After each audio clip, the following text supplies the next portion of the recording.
Сизди маекке көп чакырышат. Кандай журналисттер ыңгайсыз? Мисалы, азыркы бийликтин кылып аткан иштерибизге жагабы, эми бул жалпы сөз да. Унутпай алып жүргөн канча тил билесиз? Азыр деле ушул тил үйрөнүп атам. Азыр кайрадан барып аткан тилим бул араб тили. Анан ошо жапон тилин үйрөндүк, түрк тилин үйрөндүк. Кыргыз тилин да күн сайын үйрөнүш керек, ишенесизби? Кандай биз билбеген өнөр бар? Анан анча мынча Темир Назаровдун баягы Туулган жер деген ырын бир жазып бердим эле. Чын айтайын, бат эле жазып берип койгом монтип. Доллар мындай хит болуп кеткенде таң калганмын да. Бул канчанчы китебиңиз? Мен атамды Эми таптым. биринчи Япон кереметтин сыры деген китебимди чыгаргам. Андан мурда ыр жыйнагым чыккан, Нурлуу толкундар деп. Андан кийин Бир гана сенсиң деген китебим чыкты. Ант деген романым чыкты. Эсине кайткан Роза деген китебим чыкты. Азиянын арстаны. Жетинин бири кызы дейт. Бул жетинчи китебим экен. Диний маселелер көтөрүлгөндө жалпы мусулман журтчулугунун бир талабын талашкан канча депутат бар? Ыйманы жүрөгүндө аны биз билбейбиз да. Балким унчукпай отуруп бизге караганда да көбүрөөк мындай тилим, диним, дилим дегендер болушу мүмкүн. Аны мен кайдан билем? Дин маселеси парламентте талкууланганы канчалык дурус? Ден соолукта проблема болсо дарыгерге барасың. Бирок динге келгенде эле баардыгы эле молдо болуп кетти да азыр. Менин оюмча, по-моему, бул туура эмес деген.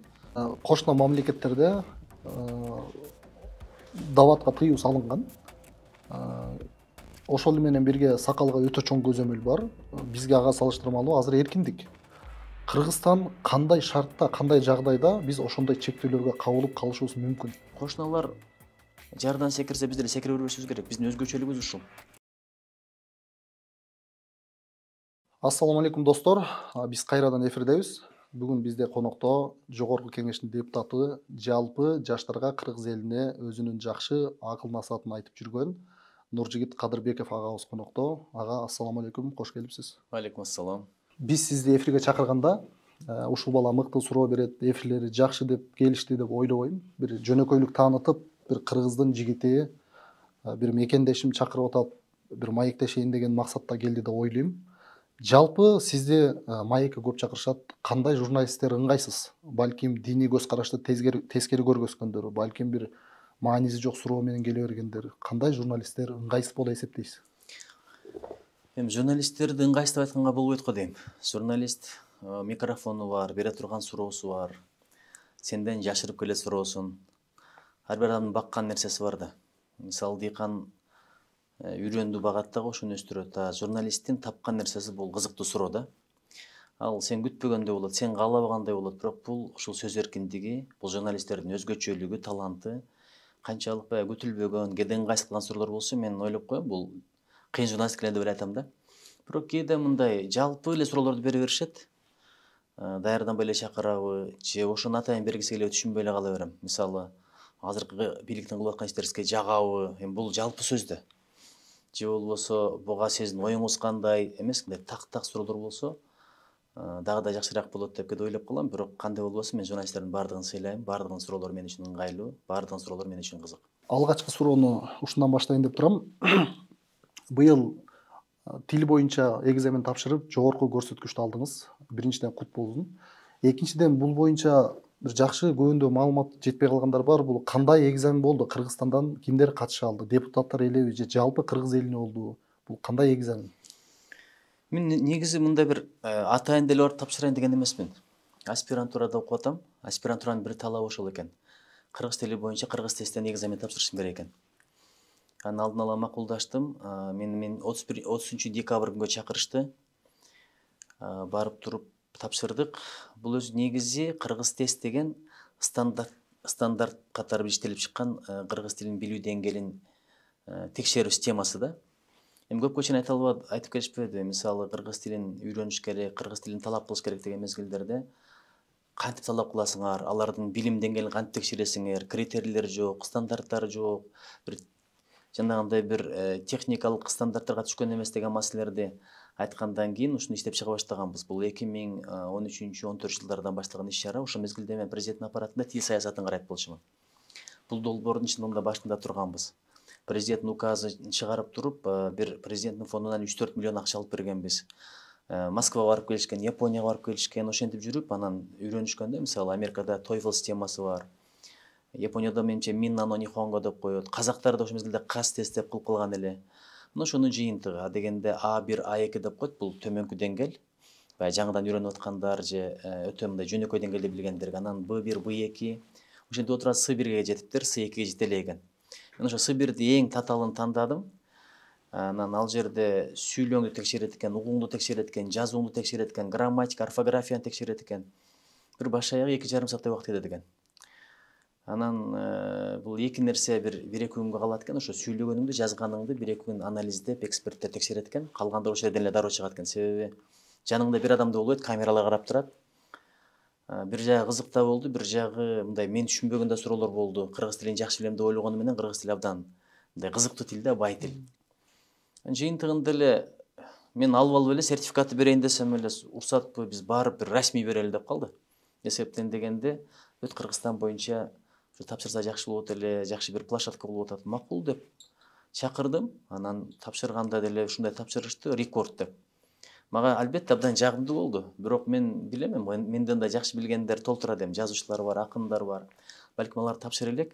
Бирок көпчүлүк ойлоп калыптыр, бул депутаттар эле тапшырды. Жок, буга чейин канча адам тапшырса, ошолордун арасынан жыйынтык болуптур да. Бул эми бир 2015-16 башталса, ушу жакшы жыйынтык болгон экен. Эми мага бир жагымдуу болду. Бирок менде бир дагы бир ой пайда болду, мен үчүн мотивация болду. Кыргыз тилин дагы да терең үйрөнүшүм керек экен. Бир жагы бул чоң жоопкерчилик да. Анан маалымат караштары айтып чыгарышты, басып чыгарышты. Бир-эки күн аябай эле талкуу болду окшойт. Бирок эми кыргыз тилин мен терең билем десем жаңылышам. Сынган кылычты бир 100 бет окугандан кийин муну түшүнгөнмүн да. Же болсо Саякбай атанын Манас айтканы бар эмеспи, ошонун бир 50 бетин окуганда эле кыргыз тилин канчалык жакат экенин билесиң. Ошон үчүн кыргыз тилин өмүр бою үйрөнүш керек да. Бул тил деген океан сыяктуу. Океандын чеги бар, бирок тилдин чеги жок. Тагыраак айтканда, бул быйылкы эле эмес, 2016-жылдан баштап быйылкы жылга чейинки жалпы тапшыргандардан рекорд койдуңуз. Эми ошондой деп айтылды, бирок бул бирок ошол жерде 2021, 2022, 23-төрдү, 3-жыл тапшыргандарды аттарын атады. Эң баягы жогорку балл менен өткөндөрдү, жогорку упай менен өткөндөрдү. Анан ушундай деп айтылды эми. Бирок ал билесиз, азыр мамлекеттик кызматка барам дегендер тапшырып атат, ошол эле депутаттар тапшырып атат, окуу жайын бүткөндөр тапшырып атат, атайын өзүнүн ыктыяры менен тапшыргандар бар, Кыргызстандын жарандыгын алам деп тапшыргандар бар. Же болбосо ушул бизге окшоп аспирантура окуу жайга өтөм деп тапшыргандар бар. Айтор ушундай, анан ыктыяры менен тапшыргандар да бир топ. Анан ошондон кийин биз фракциядан сурандык, биздин кызматкерлер бардыгы тапшырып келди. Бул долбоорду колдош керек, анткени кыргыз тести колдогондук, бул кыргыз тилин колдогондук. Кыргыз тилин бир жаңы стандарттар менен, жаңы технологиялык мүмкүнчүлүктөр менен дүйнөгө таанытуу долбоорун колдогондук деп эсептейм. Сиз ушул маекке келишим бергенден кийин бир топ күн болуп калды. Биздин ишибиз ошол, сизди изилдедик, сураштырдык, баардык интервьюңузду көрүп чыктым дээрлик. Баардык журналисттер бербеген эң орчундуу 2 суроо бар экен. Мен ошол экөөнү берейин деп турам. Биринчиси, сиз орто мектепти бүткөндөн кийин канча окуу жайды кайсы мамлекеттерден бүтүрдүңүз? Ошол жөнүндө бир кенен айтып берсеңиз, анан окуп жүргөндө кандай окуялар болду, кантип кыйынчылык, жакшы күндөр болду, бир кенен. Биринчи Ош мамлекеттик университетинин юридикалык факультетин тапшырганмын. 1994 болчу бул. Ал мезгилде мындай чет өлкөгө чыгуу деген жок эле, же интернет жок, азыркыдай мүмкүнчүлүк жок эле. Ошо Кыргызстандын эле окуу жайларынын арасынан тандачубуз. Анан мен Бишкекке келип окугум келди, ачыгын айтканда. Бирок бул жакта атам менен апамды кыйнагым келген жок. Атам Раматылы ошол мезгилде ооруп жүргөн. Боткин болуп, андан кийин ошол гепатит менен ооруп калып, кыйналып жүрчү, бирок ошол эле мезгилде мындай ишкердик кылчу да. Бизди бир элден кем калтырбай тарбиялайын, илим билим берейин деген ниет менен атамды кыйнагым келген жок. Бул жакка келгенден кийин үй жай табыш керек, баардык элдиси бар, ай сайын каржылап турбаса болбойт. Анда ушундай бир өткүл заман болчу. Ошо 1-2 жыл мурда эле 92-93 жылдары биздин аңга кезикке туруп калганбыз. Ошондой кыйын бир башаламан заман эле да, СССР урап. Анан мыйзамдыкты эле сыйлабаган бир күчтөр пайда болуп, базарскийлер деп коет эле. Ошолор шаарды бир башына кийип алган заман болчу. Ошон үчүн анан атамды апамды кыйнабайын деп эле Ошко тапшырдым. Эжемдин үйүнө жайгашып эле. Анан ошол жерде окуп калдым. Мен бул тагдырыма абдан ыраазымын, анткени Ак буранын агышы, Сулайман тоо тарыхы деп Ош шаары мындай бир сырдуу шаар да. Чыныгы чыгыштын колорити бар, улуттук бир колорит бар шаар. Ал жакта деле балким бир Гарвард бербеген нерселерди үйрөнөт экенсиң. Ар бир жердин өзүнүн бир керемети, жакшылыгы бар экен. Ошону көрө билиш керек экен. Ошол жерде жүрүп, юридикалык факультетте орусчаны жакшы билчү эмесмин, бирок орусча окушка туура келди. Анткени бюджетке өткөндөн кийин баягы европалык агым деп коет экен, европейский поток деп коет экен. Анан кийин улуттук поток. Контракттагылар гана тилди каалап ала алат экен да, кыргызча окуйм, орусча окуйм деп. Бизге орусча окушка туура келди. Бул деле жакшы болгон экен. Жаттап болсо деле мындай 1-2 жылда кадимки үйрөнүп кеткем. Анан биринчи семестрде жалаң 5 алганымда ушундай сүйүнгөнмүн да, анткени биринчи лекциялар деле кыйналып кеткем. Анткени орусча өмүр бою лекция укпасам, ал жакта эми спецификалуу тил билесиз. Баягы мамлекеттин жана укуктун теориясы деген предмет кирип атты, конституциялык укук деген предмет кирип атты.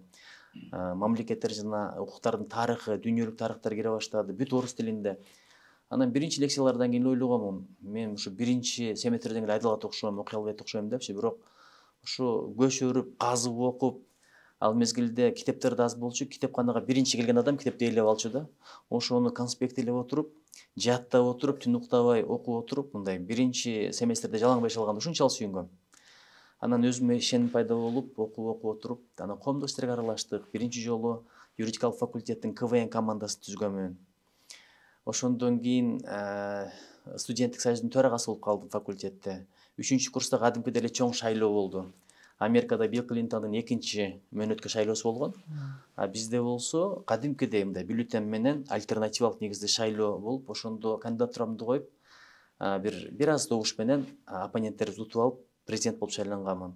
Бул мен үчүн чоң мектеп болду, анткени ушул статус менен мэрия менен иштешкенмин, губернатор менен иштешкенмин. Бишкекке келип кетип турат элек, башка окуучулар менен мамилеттешкөнбүз, долбоор утуп алат элек.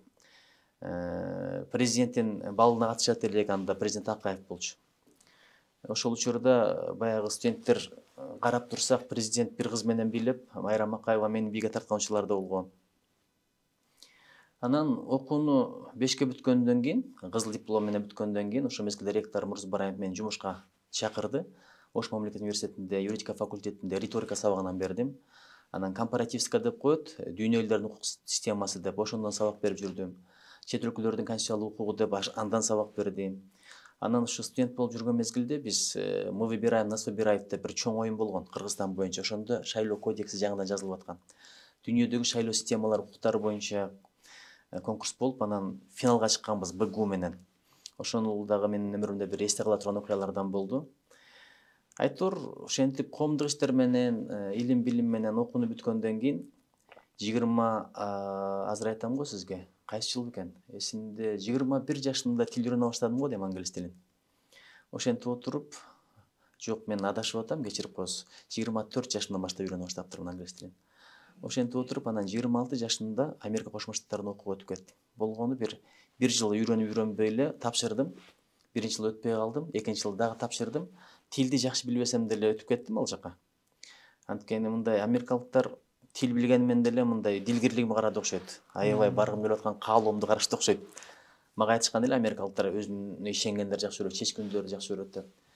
Ал жакта Канзас университети бар, Жейхоктор деп коет, символ ошондой. Бул Канзас штатынын Лоренс деген шаарында. Ал жакта журналистика, масс коммуникацияны окудум 1 жыл. Келип тышкы иштер министрлигинде иштедим. 2 жыл иштегенден кийин Япониядагы Кобе шаарындагы мамлекеттик башкаруу жана эл аралык байланыштар боюнча магистратурага өтүп, ал жакта аябай сонун күндөрүм өттү. Америкада дагы абдан жакшы күндөрүм өттү. Анткени Америкага барганда бир жаңы чөйрөнү көрдүм, өзүнчө эле бир жаңы мүмкүнчүлүктөр ачылды. Мурда эми Ошмудан келген, анан Кыргыз Улуттук университетинен, же болбосо Славян университетинен келген досторум болсо, азыр Аргентинадан, Кытайдан, Италиядан, Россиядан, ошол эле Белоруссиядан, же болбосо бир Американын өзүнөн, Боливиядан ушундай досторум көбөйүп кетти да. Ар бири бир өзүнчө мага мектеп болду. Анан ал жактан көп нерсе үйрөнүп келдик. Японияда дагы 2 жыл окудум, бирок Япониянын өзгөчөлүгү англис тилин эч ким билбейт. Бүт дүйнө бири-бирине окшош, япондор бири-бирин башкаларга окшопойт да, бир арал болуп жашап эле. Тамгалары да баягы жөргөмүштүн желесине окшоп, көзүмө ошондой көрүнүш. Алар өздөрүнүн тилинде сүйлөйт, японча. Өздөрүнүн тилинде сүйлөйт. Эми баягы англисчеге кайрылсаң түшүнгөндөр аз да, ал мезгилде барганда мен японча билбейт элем. Анан япон тилин курсу деп коет, аябай интенсивдүү курстардан өтүп, анан сүйлөшө баштадык. бат тил үйрөнүп кеттим. Кыргызстандан барганда котормочу болуп, гид болуп жүргөн күндөрүм болгон. Бирок азыр кайра унутуп калдым, анткени тил деген ушундай экен да, кайталап турбасаң бат тилде таштап кетет экен. Анан ошондо Акаши көпүрөсүн көргөм, дүйнөдөгү эң узун көпүрө. Кийин Окинавага бардык, Фукуокага гана барган жокмун, калган жерин бүт кыдырып чыктым. Саппорого бардык баягы, дайыма кар жааган. Нисеко лыжа базасына барган эсимде. Америкада болсо да кыдырып чыкканмын, Калифорнияга барганмын, Сан-Франциского. Бостонго атайын Гарвард университетиндеги бир семинарга келип катышып кеткенмин. Флорида университетине барганмын. Нью-Йорк, Вашингтон, атайын ошол Канзастан баштап Вашингтонго чейин автобус менен келгем.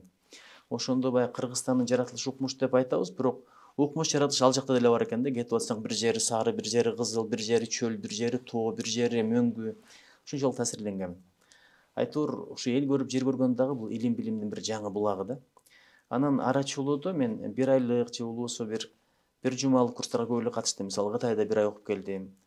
Ошол эле Туркияга барып, Коч университетинде бир жумалык Гарвард университет программасы боюнча стажировкадан өткөнүм эсимде. Литвага барып келгенмин. Польшада окудум бир жумалык курста, мына терроризмге каршы күрөш боюнча. Австрияда окудук. Польшада, аны да айтып кетпедим да. Айтор ушу дүйнөнүн бир топ өлкөлөрүндө кыдырып окуп илим билим алдык. Ошонун баардыгы бир жашоомдо бир чоң мага бир капитал болду да. Капитал деп коет, англисче intangible деп коет. Кол менен кармабай турган, бирок чыныгы бир байлык болуп калды. Анткени көргөнүң көңүлдө калат экен, көргөнүң баары бир тажрыйбага айланат экен. Ошону каалайсыңбы, каалабайсыңбы, турмуштун бир этаптарында колдонот экенсиң. Ошолорду кийин жаштарга айтып берип жүрдүм. Айтор ушулардын баардыгы мен үчүн бир чоң мектеп, чоң тажрыйба деп эсептейм. Япон тилин унутуп баратам дедиңиз. Азыр унутпай алып жүргөн канча тил билесиз? Казакча, өзбекчени билесизби? Казакча, өзбекче. Мен бул тилдерди билем. Ошолорду кошкондо жалпы канча тил билесиз азыр? Эми бир топ эле тил үйрөнгөм, негизи бир 7-8 тил үйрөнгөмүн. Бирок азыр билим деп айткандан уялам да, анткени кайталабасаң кайра кетип калат экен. Араб тилин кайра үйрөнө баштадым. Анткени жашоомдо, практикамда колдонбогондон кийин эми баягы хадистерди, Куранды араб тилинде окуп түшүнгөнгө аракет кылган башка нерсе, бирок мындай күнүмдүк жашоодо сүйлөшүү болбогондон кийин унутат экенсиң да. Анан билесиз, арабтардын жашоодо колдонгон тили башкача, а биз үйрөнгөн адабий тил такыр башкача. Ич арада диалектилер бар, Египет өзүнчө сүйлөйт экен, Катардыкы өзүнчө, Кувейттики, Сауд Аравияныкы. Айтор бизде ушул Маулян деген устаз бар, Аскари деген китепти жазган, аябай сонун методикасы бар да, Сажда деген китеби боюнча азыр кайрадан окуп атабыз. Эми өмүр бою билим алыш керек. Кече бир кореец агай бар, 63 жашар. Ал да араб тилин үйрөнө баштаптыр. Неге үйрөнүп атасыз десем, биринчиден дейт, ал фитнес боюнча машыктыруучу, мага араб студент келет дейт. Ал студент дейт. Түшүнүп атам жашоосу кыйын экенин, аялын кошо алып келген дейт. Эптеп акча бериштин жолу ушу болду дейт. Кичине үйрөнмүш болуп акча берейин дедим дейт. Аялым дагы таң калып атат дейт, сага арабчанын эмне кереги бар дейт. Экинчиден мен эч жакка шашпайм дейт. Азыр сандарды үйрөндүм дейт. Анан кийин бир анча сөздөрдү үйрөнүп атам дейт. Бара-бара үйрөнүп кетсем, балким умрага өзүм барып келгенге да мүмкүнчүлүк болот деп ушундай ниет менен да. Өзү кореец болгон, мен ислам динин кабыл алган киши. Менин устаттарымдын бири. Ошон үчүн тил үйрөнгөндө адамдын, билесизби, мындай мээси иштеп турат. Жаш өткөн сайын биз эми жаш өттү деп таштап коет эмеспиз, тескерисинче көбүрөөк окуп, көбүрөөк жаңы нерселерди үйрөнүп туруш керек экен да. Ошондо баягы аарлык да кеч келет экен, адамдын жашоосунда бир маңыз болот экен, бир боек болот экен, колорит болот экен. Ошон үчүн азыр деле ушул тил үйрөнүп атам. Азыр кайрадан барып аткан тилим бул араб тили. Жумасына 2ден үйрөнүп атабыз. Анан ошо жапон тилин үйрөндүк, түрк тилин үйрөндүк. Кыргыз тилин да күн сайын үйрөнүш керек, ишенесизби? Мындай бир китептерди казып окуп турбасаң, жаңы сөздөрдү үйрөнүп турбасаң, кыргыз тилиңде да жарды болуп кетет. Мен Америкада жүргөндө байкаганмын. 1 жыл окуп келип, анан айтат да, мындай кыргызчаң деле бир аз акцент менен болуп калып турса ишенбейм. Мен мурдан бугундай ишенч эмесмин да. Ошон үчүн орус тили деле бир океан. Орус тили бул Толстойдун тили, Пушкиндин тили. Ушул тилди деле, мисалы жанагы Дон Кихот Санчо Пансаны кыргызчага которгон да, Идальган. Анан ушул Дон Кихоттун орусча версиясын окуп алып таң калганмын да, эгер испанчасы мындан да жакшы болсо анда мен аябай эле баа берем депчи. Ошон үчүн казакча деле азыр мына биздин улуттук китепканада казак бөлүмү бар, сонун китептер бар. Абайды бир оригиналында окуп чыккым бар. Бирок кол бошоп атат да, кол бошотуш керек болуп атат. Өзбекче тил ушунчалык бай. Бирдекени байкадым, өзбектер эгер араб тилин кыргыз менен тең үйрөнө баштаса, батыраак үйрөнүп кетет экен. Эмне себептен дегенде, арабча сөздөр аябай көп экен. Өзбек тилиндечи. Анан тил дагы бир эки тилге ниетим бар эле, бирок ага убакыт жетеби, өмүр жетеби билбейм. Ушу француз тили менен испан тилин үйрөнгүм келген да. Анткени карасаңыз, дүйнөдөгү эл көп сүйлөгөн тилдер да булар. Ошол эле Португал тили, Бразилия ошол тилде сүйлөйт, испан тили, бүт Латин Америкасы ошол тилде сүйлөйт. Француз тили болсо убагында Африканы бүт багындырып, ошол жакта да абдан популярдуу. Карасаңыз, азыр француздардын улуттук командасында Африкадан келген футболисттер аябай көп.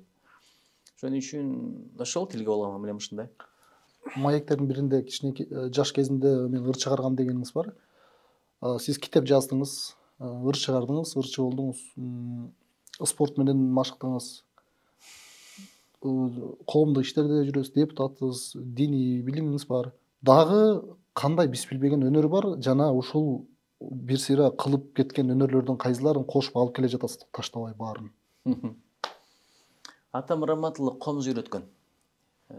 Билбейм, мен музыкалык мектепке деле барып көргөнмүн, бирок баягы сольфеджио, анан нота, до, ми, фа дегендерин жактырган эмесмин. Атам Раматылла айтчу да, эми комузга нотанын эмне кереги бар деп. Балким ошентпесе деле туура болмок, анткени нота менен үйрөнгөндө абдан так үйрөнүп эткенсиң да. Баягы угуп үйрөнгөнгө караганда, мисалы ошол эле Чалагыз Исабаевдин версиясы бар, Болуш Мадазимовдун версиясы бар бир эле күү боюнча. Же Самара Токтакунова кандай чертет. Айтор ошолорду өзүм деле үйрөнүп кете бермекмин да. Бирок атам мага чоң эле күүлөрдү үйрөткөн, ошол эле тогуз кайрыкты үйрөткөн, миң кыялды, торгой менен турумтай, таң булбулу, биринчи баягы кербезимден баштаганбыз, жаштар маршынан баштаганбыз, анан чоң кербезге өткөнбүз. Чоң кербезди сөзү менен кошуп үйрөткөн. Анткени башында күү, анан аягында Токтогул атабыздын ыры бар эмеспи. Анан ошентип Токтогулдун ролун ойлогом 12 жашымда. Ошол Токтогулдун ролун ойногондугум үчүн бир районго таанылып, бүт ошо пионерлер үйү деп коет эле, ошол жерде сөз болуп, кийин районодо сөз болуп, анан Артекке барып келгенмин. Анда Артек деген бүткүл союздук лагерь бар болчу, эл аралык лагерь. Бул баягы мыкты окугандар, активисттер жиберилет эле. Бул да өмүрүмдөгү бир чоң окуялардын бири болгон да. Артекке барганда биринчи мындай кара түстөгү адамдарды көргөнмүн. Биринчи жолу башка тилди билген жаш балдарды көргөнмүн. Мага бир чоң мотивация болгон. Антараманымдагы каармандын Питерге барганы, Санкт-Петербургка, Ленинградка барган ошол жерден алганмын да, Артекке барганымдан алганмын. Ушу комуз анан кийинчерээк эми жаштык экен, мастык экен, комуз эми жаштар арасында кандай болот деп гитараны үйрөнүп, анан ушу гитара менен бир топ обондорду чыгарган эмесмин. Азыр ырдабайм деле, ойнобойм деле, бирок ошол мезгилде бир жаштыктын деми болсо керек, эрги болсо керек, сезим болсо керек. Анан сөзүн да жазып, обону да жазып, бир 30дай обон чыгаргам. Азыр бир тобун унутуп деле калдым. Анан эстегендеримди деле ырдабайм, бирөөлөргө деле бербейм.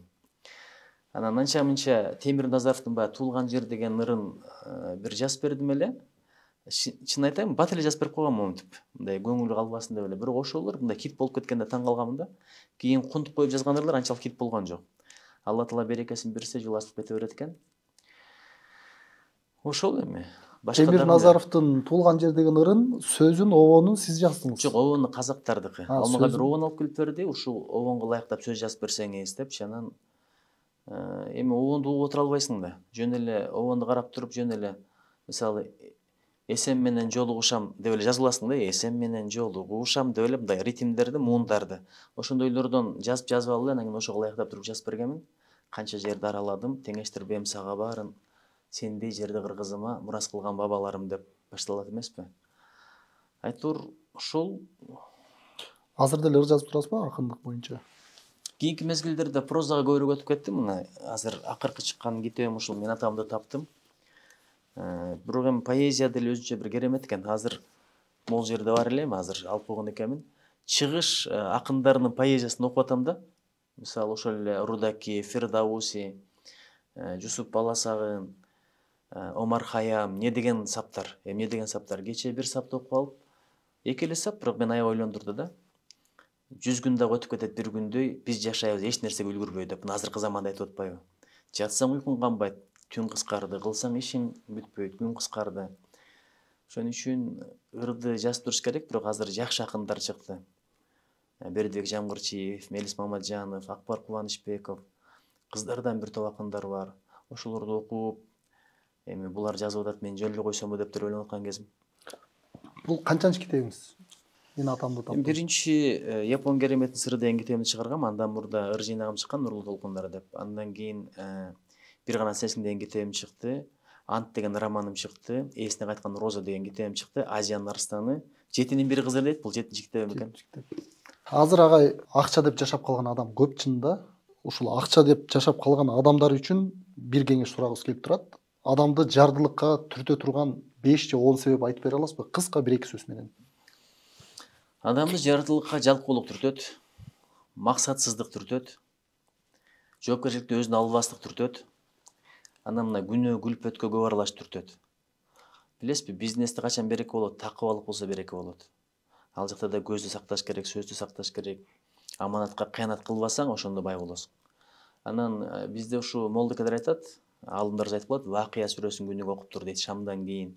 Ишкылып караңгы кергенде окуп турсаң, адам эч качан жарды болбойт экен. Материалдык жактан да, руханий жактан да. Азыр эми умрага кандай ниет менен адам барып атат, адамдардын көпчүлүгү. Кээ бирлерде мындай туризмдей эле мамиле кылып атат, бул туура эмес. Ибадат катары барып келсең, ажыга барган, умрага барган адам эч качан бир кедей болбойт дейт да, жашоосунда береке болот дейт. Анан бирөөгө бербеген адам байып жарытпайт экен. Баягы чайнек бар эмеспи? Чайнектеги чайды жаңылаш үчүн адегенде ичиндегисин куюп түгөтүш керек да. Ошондо жаңы чай келет. Анан сактап отура берсең, өзүң да ичпейсиң, муздап да калат. Ошол сыяктуу дүйнөңдү мындай басып отура берсең, жылаңга окшоп, анда берекеси болбойт, көбөйбөйт деп айтылат да. Ошон үчүн өзбек туугандардын бир сөзү бар, мартты намарт кылган эмес деген. Ким март болсо, Алла Таала ага да март болот экен да. Ушуларды айткым келет. Яны ичкен, чеккен, баягы кумар ойногондор дагы акчаларын бат жоготот. Анан бат табылган акчада бат кетет экен. Ошон үчүн ак ниет менен адал табылган акчада береке болот. Парламентте диний маселелер көтөрүлгөндө жалпы мусулман журтчулугунун бир талабын талашкан канча депутат бар? Жалпы мусулман журтчулугу чынында биз сиздерге ишенип отурабыз. Канча депутат бар? Эми адамдын ыйманы жүрөгүн да аны биз билбейбиз да. Балким унчукпай отуруп бизге караганда да көбүрөөк мындай тилим, диним, дилим дегендер болушу мүмкүн, аны мен кайдан билем. Бирок биз чындыгында светтик өлкөбүз, ал үчүн бирок светтик деген туура эмес түшүнүп атпайбызбы? Светтик десе эле бул динге каршы атеисттик, эч ким Кудай деп сүйлөбөш керек деп ошондой түшүнүп атпайбызбы? Мен кечээ Америкага барып келгенимде айтып бербедимби парламентке чыгып? Чындыгында ал жакта түкүн конгрессмен, түкүн сенатор, түкүн экс-президент чыгып сыйынып койсун дейт. Өзүнүн дининде эле, өзүнүн диний ритуалдарын кылып атат. Анан бизде да туруп коюңуздар дейт, айла жок туруп аттык, эми бирөөнүн динин сыйлаш керек да. Бизде болсо, кичине Кудайды озанып койсо эле, биз светтик өлкөбүз, эмне деп атасың деп, ошо түшүнбөстүктөн болуп атат да. Биз эми бардыгынын укугун бирдей эле коргойбуз. Ар бир адамдын өзүнүн ишенимге, өзүнүн тилин сактаганга, маданият сактаганга акысы бар. Бирок анан светтик эле деп эле оозун жаба берген алымдарга бир сый урматсыздык көрсөткөн бул туура эмес да. Эми каалайсың, каалабайсыңбы, дин бул жашоодо боло берет. Светтик болобу, башка болобу. Мына атеисттик Советтер Союзунда нике кыйганда молдону чакырган. Төрөгөндө азан коюп эле кадимкидей атын атаган. Өлгөндө жаназа менен көмгөн. Ошол мезгилде мен билгенде бир аксакал болгон. Азыр атын эстей албай атам. Ош облустук исполкомдун төрагасы. Азыркыча айтканда мындай зам губернатор болгон да. Ошол адам атасынын жаназасына катышкандыгы үчүн кызматтан алынган экен. Мейли эми кызматта иштегендерге тыюу салынган, бирок жөнөкөй адамдарга тыюу салынган эмес. Ошол мезгилде деле мечиттер болгон. Албетте азыркыдай көп эмес, бирок Ош Кара-Кулжада мисалы өзгөндө бир мечит болот эле, аксакалдар бүт райондордон топтолуп келип ошол жерде жума намаз окуган замандар болгон. Сталин буга тыюу салган эмес. Сталин тыюу салган менен пайдасы болбосун түшүнгөн да. Адамдар ошол мезгилде мындай жолун таап, дарасыз Куран карманга болбойт да. Мен билем мындай Куранды кадимкидей эле жоолукка байлап туруп, бийик жерге илип туруп, башыңарды тийгизбей өткүлө деп бир элдин жердин урматына же кургакчылык болбосун, быйыл жыл берекелүү болсун деп Куран өткөзгөн күндөр болгон. Ошентип сактап келген. Хужира деп билесиздер да, бекинип алып, бабалардын илимин, эски илим деп туруп анан бир небе үйрөтүп келген. Ошо Хужирада окуган Абшүкүр ажыге бүгүн чоң алым болуп калды. Канчалар өтүп кетти. Абдысадар Дамулла деген болгон экен убагында. Ушундай бир залкандарыбыз болгон. Бизде да Карыбек молдо деген болгон. Бир эле айылда Амат молдо деген бар болчу. Ошол эле Нурмамат молдо деген, Жаңгараш молдо дегендер бар эле да. Ар бир айылда бар эле ошондойлор. Ошон үчүн бул адамдын диний сезимин сыйлаш керек. Бул дин чек ара менен чектелбейт да. Индонезияда канча мусулман бар, араб дүйнөсүндө канча мусулман бар, Малайзияда, ошол эле Өзбекстан, Казакстан. дин жөнүндө бир сөз айтсаң ошончо адамдын бир жүрөгүн ооруутуп аласың, ошончо адамдын намысына шек келтиресиң. Улут жөнүндө айтсаң бир элди капа кыласың. Ошон үчүн дин, тил, улут маселеси өтө назик да. Ошон үчүн бирөөнүн тилин, маданиятын, улутун, динин мындай кемсинткени туура эмес. Сый урмат менен мамиле кылыш керек. Айтайын дегеним, дин маселеси көтөрүлгөндө ар ким каалаган динин тутуна берсин, ага сөз жок, эркиндик. Бирок ошо ислам динине каршы бир туура эмес нерселерди, мыйзамдар чыгарабыз дегенде каршы добуш берип пикирин айткан депутаттардын Эми Кудайга шүгүр, азыр илимдүү, билимдүү, абдан мындай жогорку жайларды бүтүргөн, чет өлкөдө окуган, ошол эле мезгилде намаз окуган бир топ депутаттарыбыз бар. Бул бир, экинчиден мындай бир максаттуу кээде ушул адамдардын дин тутуу эркиндигин кысышкы аракеттер болуп атат, ачыгын айтайын. Бир мыйзам долбоорлор келип атат, мен түшүнгөн жокмун, ал Бельгияда жок, Францияда жок, бизден да светтүү өлкөлөр алар. Англияда жок, Америкада жок, законду биз чыгарып атабыз да. Кийими мындай болсун, анан өңү мындай болсун, сакалы мындай болсун деген бул менимче туура эмес. Бул абдан бир адамдын укугуна, фундаменталдык укуктарына төпкөлбөгөн нерсе да. Биз андан көрө адамдын жүрөгүн оңдойлу, адамдын жан дүйнөсүн тазарталы, илим билимин, акылын өстүрөлү, ушул багытта иштесек жакшы болот эле. Анан андай боло турган болсо, эми андай болбой эле койсун, менимче бир топ эле депутаттар өзүнүн пикирин айтат болуш керек. Анан көбүнчө айтып калат да, бир ошо дин боюнча айтканда унчукпай койдуңар. Эми унчукканда биз урушпайбыз да. Билесиз да, биз адепке тарбияланганбыз да. Атайын ушу провокация кылып деле айтышы мүмкүн. Азыр ушундан сөз чыгат, чуу чыгат, анан кийин эртең бүрсүгүн көрдүңөрбү деп айтканга деп. Ошон үчүн сабыр менен, кичпейилдик менен, адамгерчилик менен жеңген жакшы, бирок кээде чектен ашканда мындай бир адеп менен, маданият менен айтып коюшка туура келип атат. Эми түшүнгөн түшүнөт, түшүнбөгөнү дагы бирөөлөрдүн мээсин бүтүрөт деген бир сөз бар да. Сууну дейт, сиңген жерге төк дейт. Кепти уккан адамга айт дейт да. Аны угабы кабыл алабы, бул башка кеп, бирок мен ал сөздөрдү эл журт үчүн айтып атам. Ошо туура эмес түшүнбөгүлөчү, биринчи туура түшүнсөңөр, ошондо өлкөдө бир ынтымак болот деп кеп. Албетте дин тутуу укугунда дагы бар, бирок ынтымактуу болуп атпайбы? Өзү карасаңыз, бир улутка карата туура эмес мамиле кылсаң, улуттар аралык кастыкты козгоду деп туруп жоопкерчиликке тартат.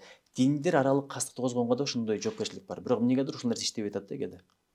Менимче бизде депутаттар абдан жакшы депутаттар бар, ыймандуу, топуктуу депутаттарыбыз бар, Кудайга шүгүр. Парламент мыйзам чыгара турган жер. Негизи дин маселеси парламентте талкууланганы канчалык дурус, же дин маселеси башка бир жерде чечилиш керекпи? Эми билесизби, мына светтик дегенде, эгерде шариятта арак ичкен жакшы эмес, зина кылбаш керек, күнөө болот деп эскертип койгон, бул ар кандай светтик өлкөдө нормалдуу нерсе. Америка Кошмо Штаттарында мисалы армиясында атайын дин адамдар болот. Согушка баратканда чокундуруп дегендейчи. Мусулмандар болсо ошо көңүлүн көтөрүп, келсе бир батасын бере тургандай атайын ушундай шарттар бар да. Анткени ар бир адамдын жүрөгүндө дини болсо, ал өлүмгө баратканда бир тобо кылып калайын, шүгүр кылып калайын, насаат айтып калайын, керез айтып калайын деген сөздөр болушу мүмкүн. Бул бүт дүйнөдө бар нерсе. Ошон үчүн мына ушул дин маселесине келгенде өтө өкүнүчтүү, билбегендер сүйлөп атат да. Мисалы, машинаң бузулса кимге барасың? Мастерге барасың. Көрүнгөндөн сурабайсың, көрүнгөн сага кеңеш да бере албайт. Ден соолукта проблема болсо, дарыгерге барасың. Бирок динге келгенде эле баардыгы эле молдо болуп кетти да азыр. Менин оюмча, по-моему, бул туура эмес деген ар бир адам билген чөйрөсү сүйлөш керек. Мына мисалы, сен арак ичсең бул жакшы эмес, күнөө болот, көзүңдү сактабасаң, бирөөнүн аялына кыянат кылсаң күнөө болот деп коюш, бул светтик өлкөдө нормалдуу эле нерсе. Бирок эгерде сен азыр арак ичсең, шарият боюнча жазалайбыз десе, бул светтиктин нормасы бузулуп атат. Ушунун айырмасын билиш керек да. Ошон үчүн бул багытта бир туура саясат, туура маалыматтар да керек болуп атат. Кесиптештериңиз акыретте сен билет экенсиң, эмнеге бизге айткан жоксуң деп жакаңыздан албаш үчүн хиджабка, сакалга, Куранга шек келтирген кесиптештериңизге барып бир жеке эскерттиңизби? Акыретте өкүнүп каласыңар, бул акыйкат нерсе деп. Бул эми билесизби, акыретти түшүнгөн адамга айтыш керек. Мен мындай эле айтып атам, сакал Швецияга барчы. Бүт эле сакалчандар. Кече Америкага бардык, белине чейин сакалчан, америкалык. Алар сакал койсо стилдүү, анан биздикилер сакал койсо эле бул ашып баратат, мындай эмес, чыкыйып жүрчү элек. Менимче туура эмес го. Ар кимдин өзүнүн эрки. Мындай түшүнүк бара-бара келет. Андан көрө түшүндүрүп айтса, бабаларыбыз мындай сакал койгон десе, балким ошону угат да. Анан баягы сөз аяктан чыгарып алган билбейм, жанагы атасы өлгөн жөктү бала сакал койгон эмес. Мен эч жерден тапкан жокмун. тарыхты караңыздар, мисалы ошол эле Шабдан Батыр менен балдар түшкөн сүрөтү бар экен. Шабдан Батырда деле сакал турат, балдарында деле сакал турат. Шабдан Батыр ал динди да билген, дүйнө илимин да билген. Ал эл аралык дипломатияны билген. Билесиз, Россиянын падышачылыгы менен жакшы мамиледе болгон. Ошол эле мезгилде Туркиядагы Осман империясынын өкүлдөрү менен жакшы мамиледе болгон. Кадыр барктуу киши болгон, бирок ошонун үй бүлөсүн карагыла. Жөн эле бир аксакал айтып койду, анан бир апа айтып койду, бир жең айтып койду деп эле ошону закон кылып алган туура эмес да. Бир мына Чубак ажеке динден айтса, окуп берип булагы бул, Шафи мынтип айткан, имам Шафи, имам Малик мынтип айткан, бул китепте мындай деп булагын айтып берет да, Алла Тааланын Куранында мындай, пайгамбар алейхисаламдын хадисинде мындай деп. А бизде болсо ушундай деп деген сөз бар дейбиз, түбүн таба албайбыз да. Ошондон талаш чыгат анан. Андай эмес десе, сен кайдан билесиң деп анан уруш чыгат да. Ошого мындай сөзгө жооп берсек, мындай булагы бар, акыйкаты аныкталган сөздөрдү айтсак эле, бул окшогон маселе болбойт да. Анан батышта мына Америкада айтып атпайбы, кокус бир газондо намаз окуп атсаң дейт, жолдун боюнда дейт. Полицейский келип токтоп дейт, ошол жерде сени коргоп турат дейт. Бирөө алдыңан өтүп кетпесин, же бир кокус болуп кетпесин деп. Анан бүткөндөн кийин go right деп коюп кетип калат дейт да. Бизден да светтик өлкөлөрдүн мамилеси. Ошон үчүн баягы 70 жыл атеизмде жашаганыбыз кадимкидей эле таасирин тийгизип атат азыр. Адамдар түшүнбөстүк эле бул. Бирок ошол эле мезгилде бир жалалаң эле диний билим менен жүрөбүз дегендерге да айткым келип атат. Анатомияны окуш керек, физиономияны окуш керек, медицинаны окуш керек, психологияны окуш керек, юриспруденцияны окуш керек, математика, физика. Ар бир илимде жараткандын сыры бар. Ар бир илимде казсаң түбүнөн Алла Тааланын кудуретин табасың. Ошого өтө эле бир жакты тандап фанат болбо дейт, өтө эле бир жакты тандап атеист болбо деген бир сөз бар да. Ошон үчүн тоолордун бийик жери ортосу, пайгамбар алейхисаламдагы ортолукту аль-васатия деп коет, билесизби? Тандаган ушул анан баягы айтыша бербеш керек да, талаша бербеш керек. Андан көрө бир сөз бар. Башкалар сен менен алек болсо, сен Алла Тааланын өзү менен алек бол. Илимиңди өркүндөт, жан дүйнөңдү байыт, тобо кыл, шүгүр кыл, ибадатыңды күчөт деген бир сөз бар да. Спорт менен машык, адам катары өс өнүк. Деги эле ушундай өзү менен алек болгон адамдардын башканын сөздөр менен иштери болбойт. Мен ушуну кеңеш берет элем. Көп эле талашып тарышпайлы. Пайгамбар алейхисаламдагы талашпагыла деген. Мен деле мындай парламентте талашпаганга, резонанс кылып урушпаганга аракет кылам. Андан көрө акырын барып түшүндүрсөң, түшүнбөгөн адам жок. Бүгүн биз жаман көрүп аткан ушун адамдардын дин укугуна, адамдардын ишенимине шек келтирет деген адамдар балким олия болуп эле тур, аяктан билебиз. Алым болуп кететтир. Андайлар жашоодо болуп келген, боло берет. Кыргызстанда динди жакшы түшүнбөй, илими жоктугунан сүйлөй берип, жада калса динге каршы чыккан ар тармактуу адамдар бар. Депутат, журналист, ырчы жана башка бүт тармактуу адамдар бар. Булар үчүн бизде жоопкерчилик кандай? Жөн гана дуа кылышыбыз керекпи же башка кандай аракет керек? Кандай жоопкерчилик? Конституция боюнча оюн пикирин айтканга баардын акысы бар. Бирок анча-мынча бир фактлар болуп окшойт. Биздин бир Аида деген кызыбыз бар, адвокат, юрист кызыбыз. Ошол сотко берип, баягы диндер аралык кастыктуу козуту деп 1-2 жаран ошол боюнча кармалды болуш керек. Мен аттарын атагым деле келбейт. Улам эле бирдеме болсо эле асылып эле адамдардын көңүлүн жүрөгүн оорутуп атчу эле. Анан жакшы кеңеш айтып, аягында бул жолго да баргандар бар да. Анан бир Кубаныч деген адвокат жигит бар. Ал болсо баягы мектепке жолдук шандарды киргизбей койчулардын таламын талашып аты чыккан жигит да. Эми билесизби, мектептин иши билим бериш. Барыңыз, Европанын ар бир өлкөсүнө барсаңыз, мындай мектепке сен жол салып келиң деп киргизбей койгон жок да. Мектептин иши билим бериш, баланы тарбиялаш, рекет проблемасы болуп атат, акча алуу проблемасы болуп атат. Бир топ эле проблемалар бар. Баардык мектептерди деп айтпайм, бирок өзгөчө шаардык мектептерде ошондой көп да. Анан бирин-бири кордоо, бирин-бири басынтуу, кинолорду деле көрдүңүз акыркы сабак деп. Ошондойлор бар эле нерсе да. Күчтүүсү күчсүн кордогон, коррупция маселелери бар. Бирок келип эле ушуну биринчи орунга чыгарып аткан өкүнүчтүү да. Канча кыздар ыйлап мектептен чыгып кеткендерин көрүп атабыз. Ата-энелери бир жалдырап. Ошон үчүн бирок тирешпеш керек. Мугалим деген мугалимди сыйлаш керек.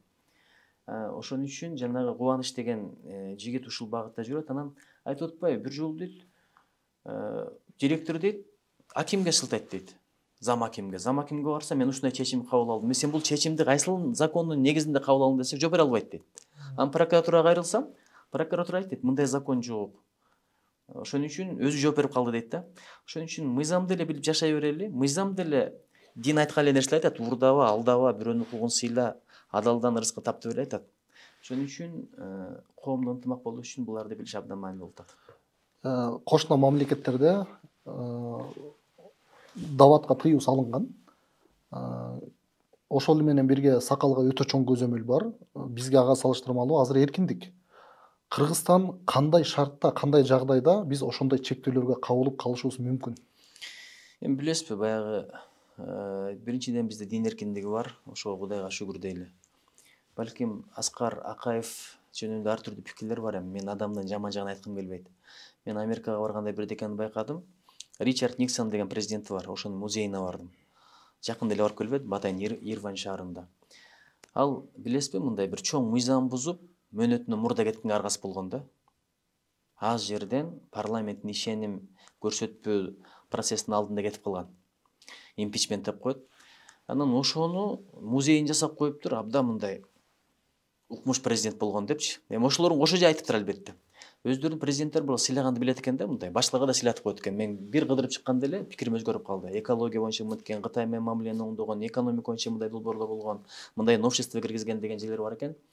Эми Аскар Акаевичтин кандай катылыкта кетиргенин билбейм, бирок ушул дин эркиндигин берген ишин. Эми кошуналар антиптир деп баягы бизде айтып коет эле, ал жардан секирсе сен да секире бересиңби депчи. Мурдагы президентибиз дагы Атамбаев дагы ушул дават боюнча пикирин айтканда, бир казакстандык журналист суроо бергенде, силерде деле дават бар, бирок жашыруун болуп атат. А бизде ачык, баарын контролдойбуз.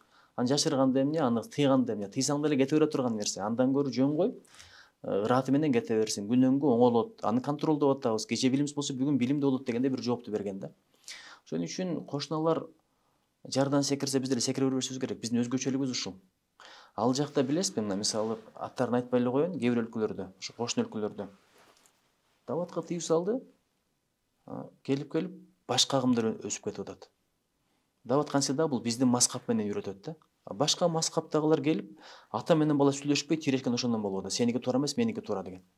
Ошон үчүн анан канча мына мисалы балыкчы шаарындагылар айтат, балыкчы шаар убагында тентектердин шаары болгон экен.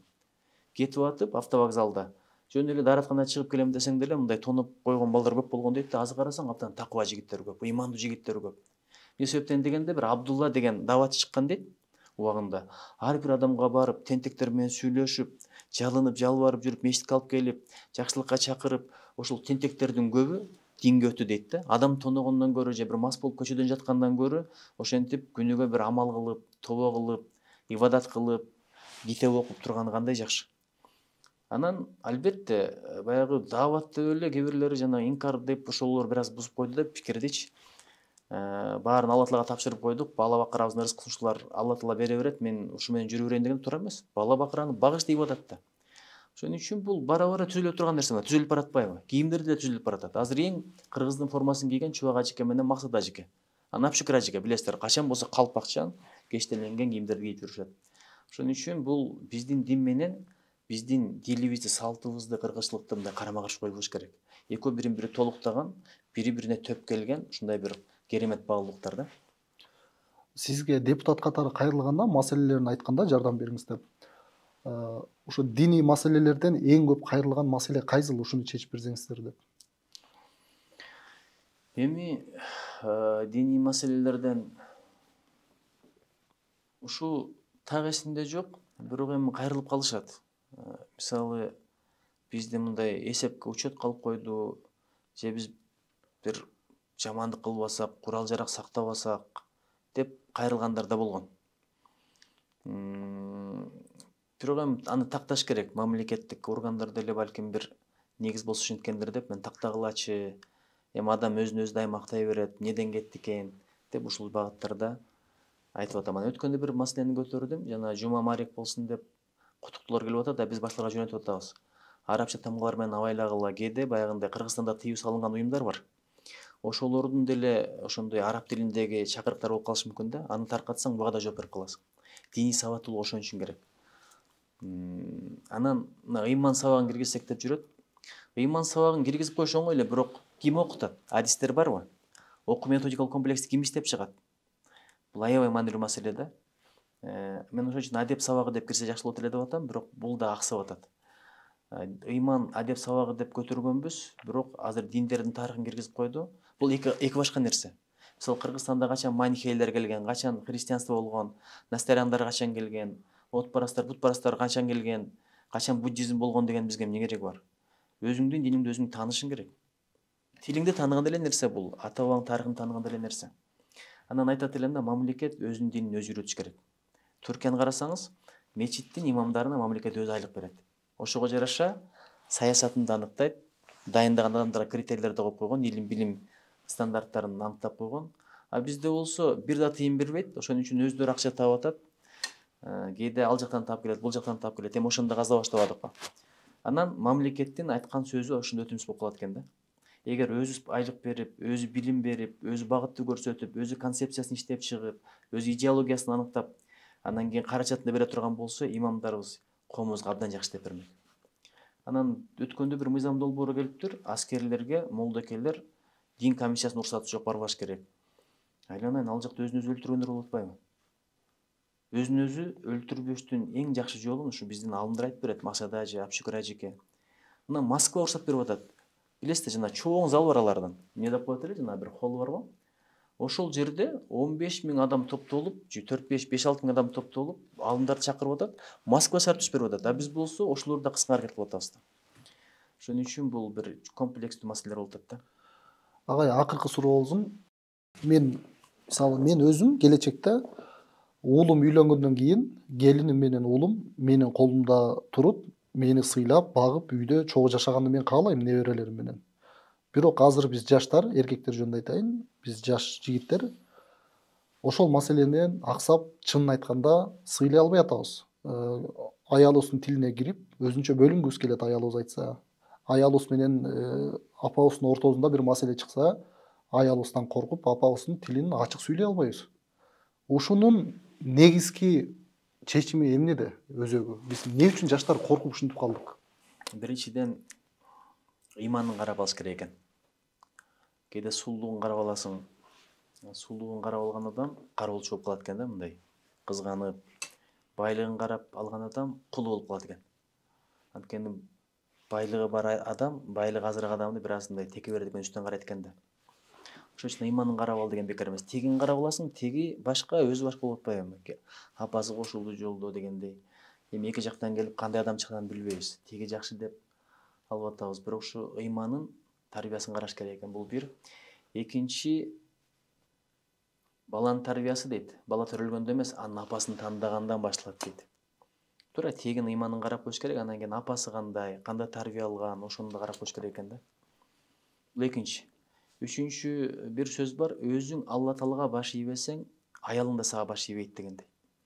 Аялды башкаруунун, аялдын сый урматына ээ болуштун эң жакшы жолу бул такыбалык.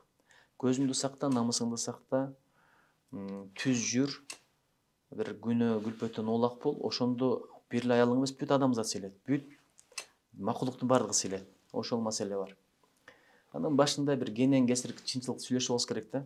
Ошондой вариант болсо, ата энемдин батасын алып чогуу жашайм десе, анда жок, мен ага макул эмесмин десе, ойлонбой эле коюш керек. Анан сүйүп калдым, күйүп калдым, баардыгы сен айткандай болот десең, албетте проблема болот. Анан эми кайненем менен келиндин ортосундагы маселе бул чоң дипломатияны, даанышмандуулукту талап кылат. Чын айтайынбы, дайыма эле келиндер күнөөлүү эмес. Кээде кайнене, кээде кайнеже. Бул эми алыстан келип алып, ушу үйүндө жүргөн келиндин жашоосуна кийлигишип, кийимди мындай кой, тамакты мынтпепсиң, короонуш бурбапсың. Чын айтканда, чыккан кыз чийден тышкары деп коет. Укум-тукумун улай турган ошол келин, ушу баланынчы, башка жактан келсе дагы. Дагы бирдекени айтып коеюн. Кантсе дагы мына мен 3-4 күн бир жака барганда мекенди сагынып калам. Үйүмө баргым келип калат. Аял киши өмүрү көрбөгөн, билбеген жака өмүр бою кетип атат да, бул чоң курманчылык. Ошон үчүн келинди бир жолу эле баягы жер көз кылып, күн кылып, кул кылып алсаң, өзүң да кул болосуң да. Анткени күндүн күйөөсү кул болот да. Канышадай мамиле кылсаң, өзүң падыша болосуң. Бирок даанышмандуулук керек да мындай. Ошого айтат го, эшиктен киргенде апаң менен бир жашап атсаң, биринчи апаңдан кабар ал, андан кийин аялыңа жолук. Бул жөнөкөй эле нерсе. Эшиктен салам айтып кир дейт. Салам айтып кирсең, биздин аталар айтып койчу эле, шайтан кошо кире албайт, үйүңдө уруш талаш болбойт депчи. Ошол анан баягы аз убакыт болсо деле саз убакыт болуш керек экен да. Баягы убакыт бөлбөсүн дегени үйдө болсок деле сетка чукулап, телевизор көрүп, достор менен сүйлөшүп жүрө берет экенбиз да. Мындай 1 мүнөт болсо дагы толук ыкласында коюп сүйлөшсөң, аял киши ошону баалайт экен. Анан дагы бир сөз айтып жүрүшөт, аял кулагы менен угат, сүйөт дейт, эркек көзү менен сүйөт дейт. Буга да маани бериш керек. Анан жыйынтыктап бир сөз айткым келип атат. келиндер эгерде барып эле күйөөсүн башкаргысы келсе, кайнатасына таасирдүү болсо келсе, ошол жерде бир каныш болуп калсы келсе, бир жолу бар да, айтайынбы? Кайнененин көңүлүн алыш керек экен. Эгер кайнененин көңүлүн алса, башкалар ансыз деле мындай муюп баш ийип калат экен да, күйөөсү баш болупчу. Ошон үчүн мен тамашалап коем, кайненең менен бир партияда бол деп келиндерге. Айтор бул бир татаал маселе, өзүнчө бир чоң мухиттеги маселе да, чексиз маселе. Буга бир даанышмандуулук, акылмандык керек, сабырдуулук керек, дипломатия керек. Ошону менен чечиле турган маселе.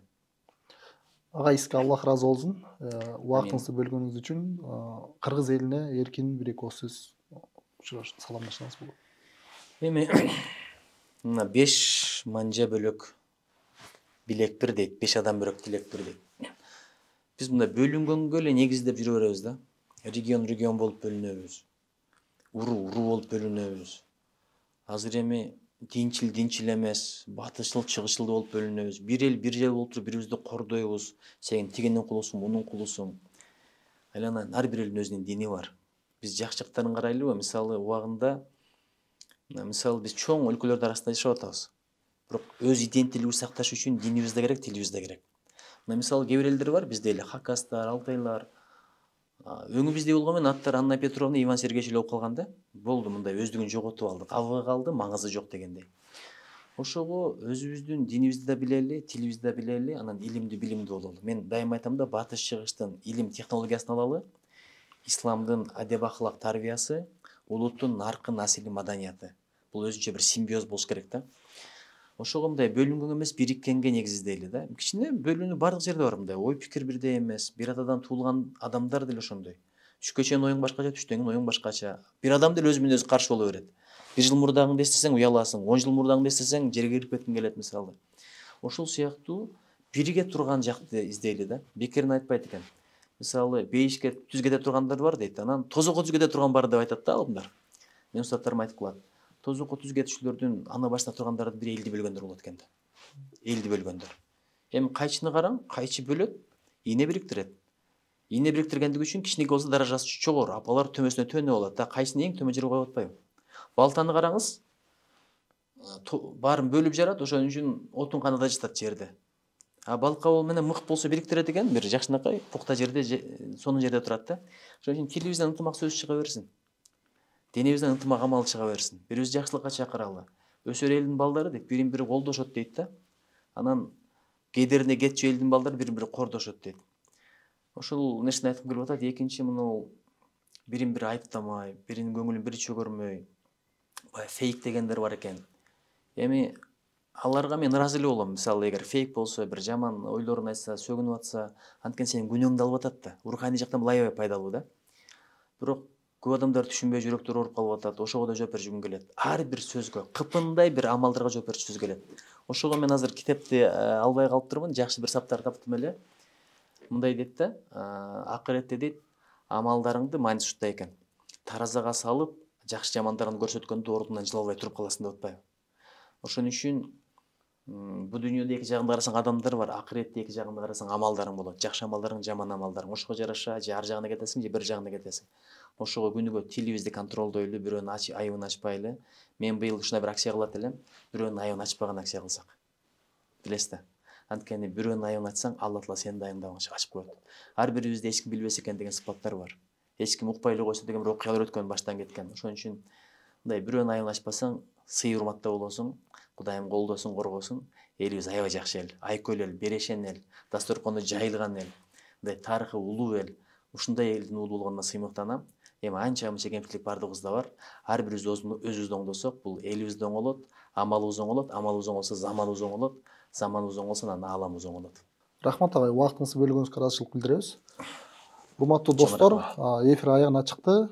Ушу менен кийинки эфирден көрүшкөнчө аман туруңуздар. Ассаламу алейкум.